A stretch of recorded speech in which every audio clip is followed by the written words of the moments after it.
Pour comprendre aussi ce malaise qui s'exprime autour des enjeux de santé, nous avons convié un grand scientifique, médecin, généticien, essayiste et président de la Ligue nationale contre le cancer, mais aussi un marcheur. C'est vrai, c'est un homme qui est allé arpenter les territoires à pied, qui a accepté de partager avec nous les enseignements qu'il a tirés de ce voyage dans son propre pays. Merci d'accueillir très chaleureusement Axel Kahn, s'il vous plaît.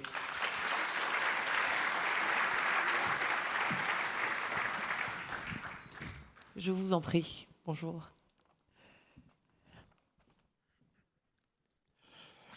J'avais déjà beaucoup marché lorsque, le 8 mai 2013, je me suis mis en marche à nouveau depuis Givet, juste à la frontière belge, au bord de la Meuse.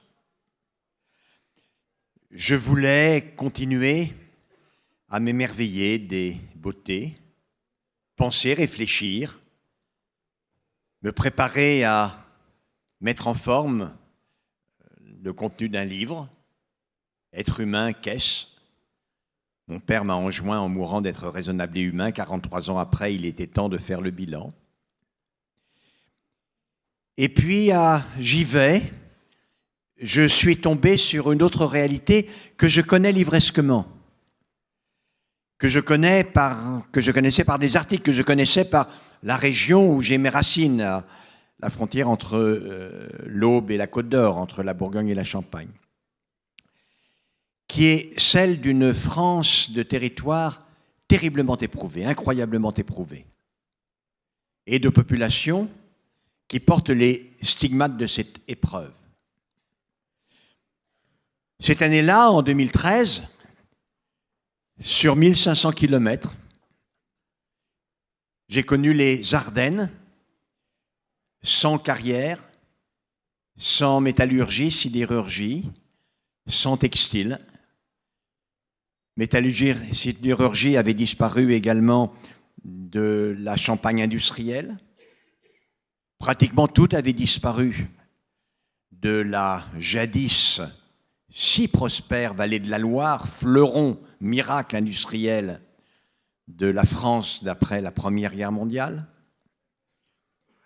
Et arrivant dans le centre-ouest, le bassin minier de Casseville, il y avait la répétition de ce que j'avais vu 1500 kilomètres auparavant.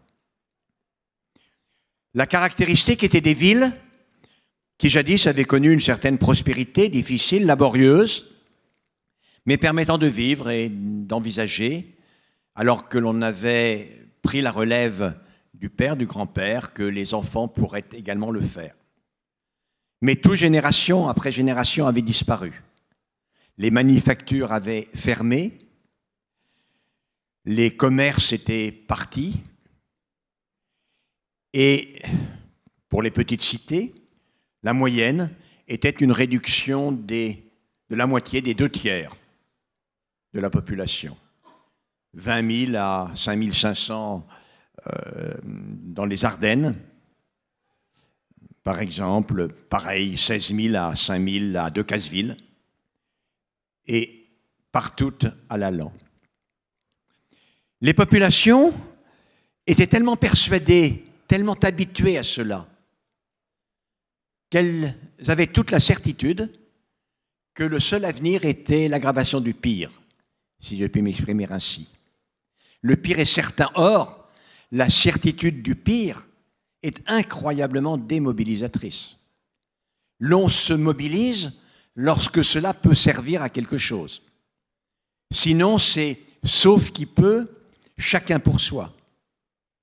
Dans son milieu personnel, familial, un tout petit peu plus large éventuellement, caractéristique, une implosion, un effondrement totalement incroyable pour le marcheur obstiné qui, chaque fois qu'il descend des collines, tombe dans ces désastres des petites cités jadis industrieuses. Implosion, disparition de tout ce qui fait lien social. Plus d'harmonie municipale, plus guère d'associations, plus guère de syndicats. Lorsque l'on est certain que le pire seul peut advenir, l'on met en accusation ceux qui en sont responsables. Ceux d'ailleurs, l'Europe, Paris, les élites. Presque tous les partis, de gauche comme de droite, presque, ont eu toujours une partie de leur message, de leur projet politique, qui consistait à imaginer un avenir désirable. Or là, pour eux, aucun avenir n'était plus désirable.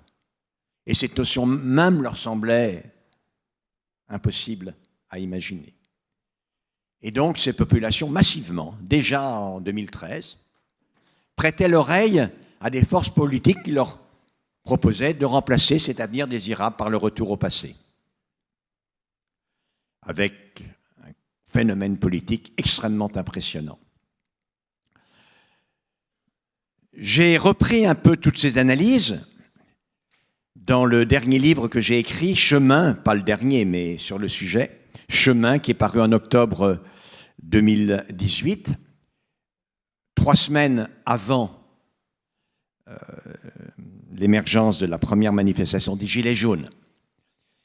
Et ces territoires que j'ai appelés les territoires en sécession auraient pu s'appeler, et sont en réalité, et toutes les enquêtes sociologiques en témoignent, les territoires des Gilets jaunes. En expliquant toutes les caractéristiques fondamentalement.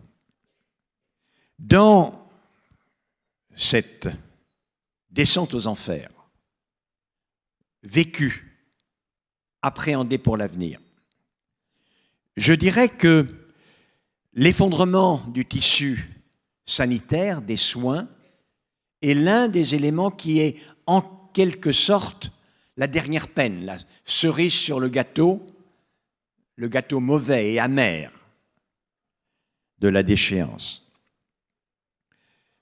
J'ai vécu, jeune médecin, l'institution du numerus clausus. Le numerus clausus est un phénomène incroyable qui restera dans l'histoire, dans les annales.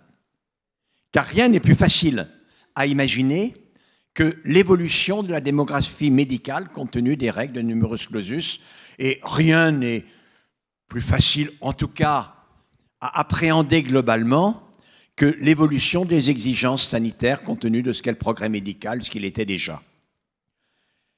Par conséquent, ce à quoi l'on assiste aujourd'hui, cette incroyable désertification médicale, d'emblée, elle était certaine. D'emblée. Elle a été aggravée de ce que les femmes et les hommes médecins, l'évolution de la société, ont des aspirations qui ne sont plus celles des jeunes médecins de mon temps. Et je ne dis pas que c'est dommage, c'est comme cela. C'est profondément une modification sociologique, si bien que dans les territoires, dans ces territoires, souvent il n'y a plus de médecins, et de toute façon, quand il y a encore des médecins, il n'y en a plus la nuit pour se rendre lorsque l'on appelle. Et l'élément fondamental de la crise hospitalière que l'on connaît aujourd'hui est évidemment qu'aucune structuration, quand on y pense, aucune structuration du tissu sanitaire dans le pays ne peut reposer pour 60-70% au niveau de l'intervention d'urgence sur le tissu hospitalier. C'est impossible. C'est inimaginable. Et quoi que l'on fasse, qui est nécessaire, indispensable, ce sera en réalité un pas de plus vers aussi un puits sans fond, s'il n'y a pas, à côté, une prise en compte de ce phénomène fondamental. Également, étape de plus dans l'aggravation de la situation, les hôpitaux de proximité, les établissements de proximité. Ces établissements de proximité assuraient au moins ces urgences-là, qui, globalement, vont d'une médecine qui n'est plus disponible pour l'essentiel, pour les urgences sur le territoire. Déjà, elle l'est peu dans les villes, alors pensez donc dans ces territoires désertés. Allaient dans ces établissements de proximité. Eux aussi, les uns après les autres, ont disparu. Avec une introduction d'un élément, quoi que l'on fasse, de fracture, d'inégalité territoriale absolument considérable. absolument terrible. Comment voulez-vous que, face à ce phénomène, cette impression, cette évidence que le pire est certain et qu'on le voit effectivement être mis en œuvre, se réaliser, ne soit pas renforcée? Comment voulez-vous que, dans ces conditions, une provocation, une maladresse, peu importe, n'émerge pas un phénomène tout à fait singulier, car ce phénomène politique, syndical, ce mouvement populaire que nous avons connu, qui persiste sous d'autres formes aujourd'hui, est à bien des titres extraordinairement singulier.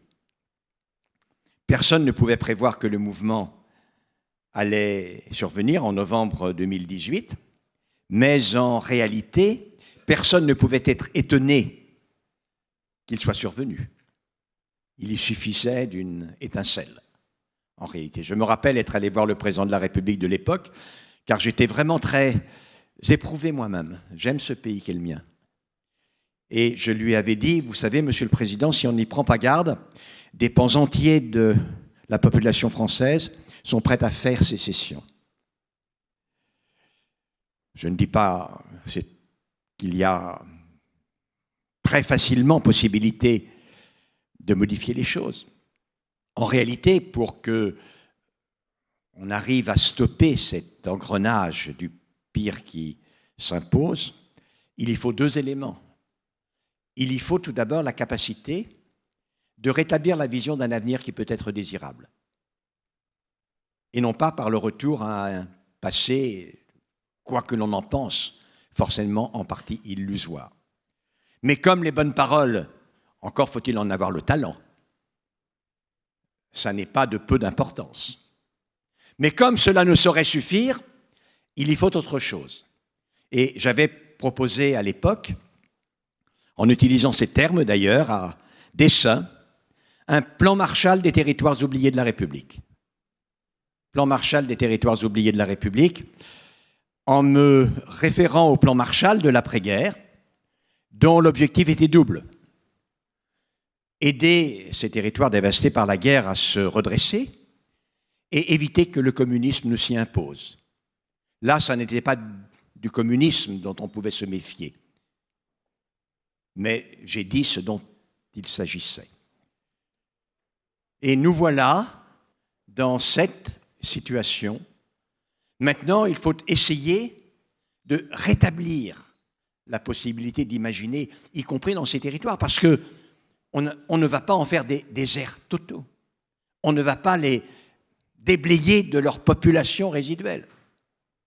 Il faut absolument imaginer tout un ensemble qui recrée ce cercle vertueux d'une activité territoriale, même si elle n'est pas du même type et au même niveau que ce qu'elle a été.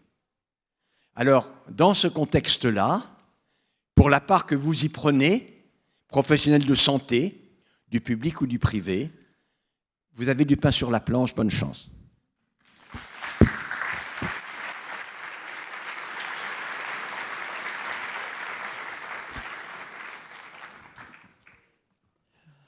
Merci beaucoup. Merci beaucoup. Je vous en prie, vous voulez peut-être dire un mot Oui, avant qu'on se quitte. merci pour votre intervention. Et je pense, moi aussi, j'ai toujours rêvé de faire le Tour de France.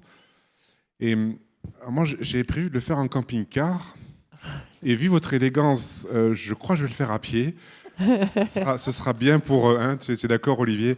Voilà, tu viendras avec moi, d'ailleurs. Tu te moques, mais tu viendras avec moi.